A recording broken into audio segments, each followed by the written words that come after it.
عدنان متزوج. ليش ما فكرتي بهالقصة قبل؟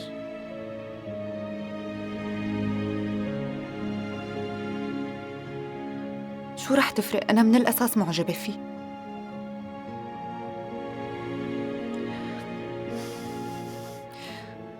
دائما بقول لحالي إنه أنا غلطت غلط كبير لأني سمحت لحالي بهذا الشيء. حاولت كتير سيطر على مشاعري ووعدت حالي كتير، ووعدت حالي إني أنهي هالموضوع وضل بعيدة عنه. بس كل يوم بلاقي لحالي ألف عذر وحجة لحتى أحكي معه. شي بجيب له القهوة على المكتب، شي بكذب إنه الباص معطل. عن جد ما بعرف شو بدي. أنتِ بدك عدنان؟ وشو مشان مرته؟ وقت الوحدة بتعجب بحدا، كل المشاكل اللي متعلقة فيه مانا مهمة أبداً.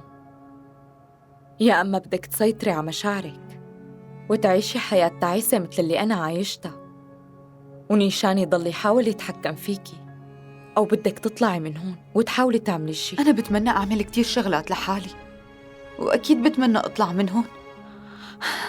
أنا ما عندي كتير أماني بهالحياة يا نسرين، وواحدة من أماني حياتي هي إني أحصل على حب عدنان.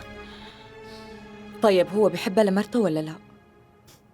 ما بعرف، وما بعتقد إنه هو بس ملتزم فيها، وبده يحافظ على استمرارية زواجه وبقيان جنبها لأنه كانت معه بأيامه الصعبة.